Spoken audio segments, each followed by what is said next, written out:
All right, if you're getting ready for your esthetician exam, you know the hair removal section is a big deal, a real make or break moment. So think of this as your playbook. We're going to break down all the theory, master those safety rules, and get you totally ready to pass with confidence. Let's do this. But before we even get into techniques or waxes, let's start with a really important question. What do you think is the #1 rule in hair removal? Here's a hint. It's not actually about how you do it. It's about when you absolutely, positively don't. Getting this right is everything. It's how you protect your client, and it's how you protect your license. So first things first, we gotta understand the fundamentals. Section 1 is all about the hair itself. I mean, you can't be a pro at removal if you don't know the hair's structure and its growth cycle like the back of your hand. This is the foundation for everything else, and I guarantee it's gonna be on your exam. Let's start with the basics, the hair shaft. This is simply the part of the hair we can actually see, the part above the skin. As estheticians, our services are temporary, and that's because we're only working on this visible part. That's a super important point for your scope of practice, so you'll want to have that down cold. Okay, now let's dive a little deeper under the skin to the hair follicle. You can think of this as the hair's command center. It's where all the growth starts. Now, we don't permanently mess with the follicle, but understanding its job is key to explaining regrowth to your clients and, even more importantly, for knowing the absolute best time to wax for the best results. You absolutely have to know the difference between these two for your exam. On one hand, you've got vellus hair. That's the soft, fine peach fuzz. And on the other, you have terminal hair, the coarser, darker hair that we usually target with waxing. It's a simple distinction, but trust me, it's a guaranteed exam topic. Okay, if you're taking notes, get ready to put a huge star next to this. The hair growth cycle is a critical, heavily tested topic on the licensing exam. You just have to know these phases. Seriously, no excuses. So here they are, the 3 phases. You need to remember them in order. First is anagen, that's the active growth phase. Then comes catagen, a short transition phase. And finally, telogen, when the hair rests and eventually sheds. Just think ACT, ACT. Anagen, catagen, telogen. It's a super simple way to remember it, and it will definitely come in handy. And this is exactly why knowing those phases is so important. See, it's not just some abstract science concept. It leads directly to a practical question that you are almost certain to see on your exam. So, which phase do you think gives the best results? When is that hair rooted just right for the most effective wax?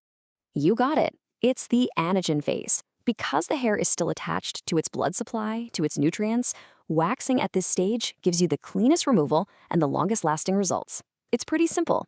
Anagen equals awesome waxing. Okay, so now that we're experts on the hair itself, let's move on to section 2, our removal methods. This is where we break down all the different tools and techniques in your professional toolkit for temporary hair removal. This little chart here is your quick and dirty guide, but notice something really important. Every single method has a key safety rule. For soft wax, it's all about the direction. For tweezing, it's disinfection. For depilatories, it's that patch test.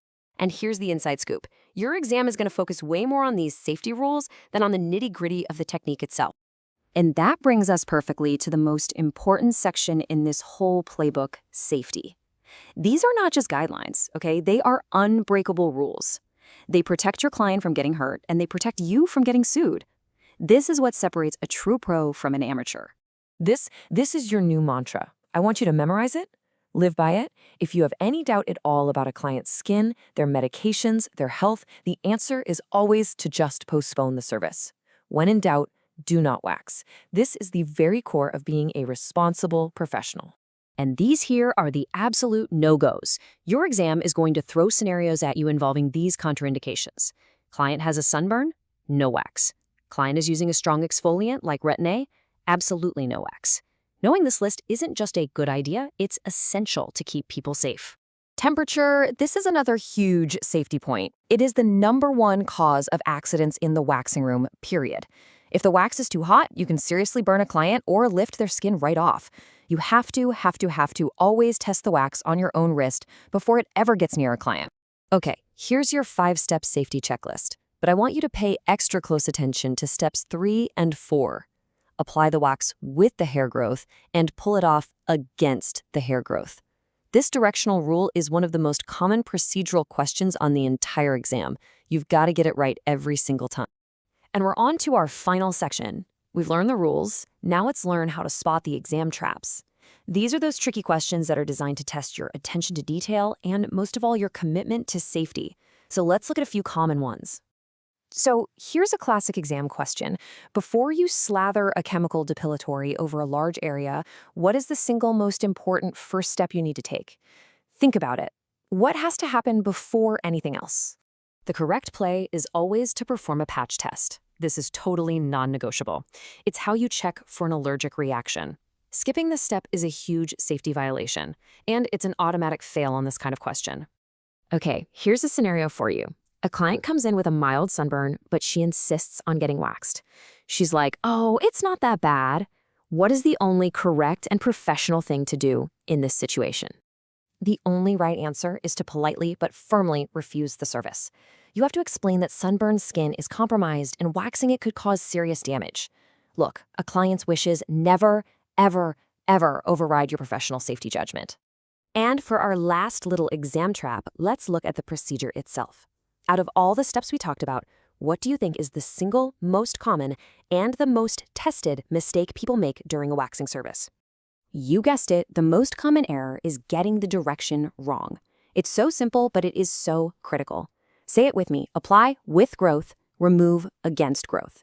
Just drill that into your brain. It's going to save you points on the exam, and it's going to save your client's skin in the treatment room. So we've covered the whole playbook, from the science of hair all the way to the tricky questions on the exam. You have the rules. But let me leave you with one final thought to take with you. What's your top priority? Is it protecting your license or protecting your client? The truth is, when you make your client's safety your absolute #1 focus, you're automatically protecting your license. The two go hand in hand. Now, go ace that exam.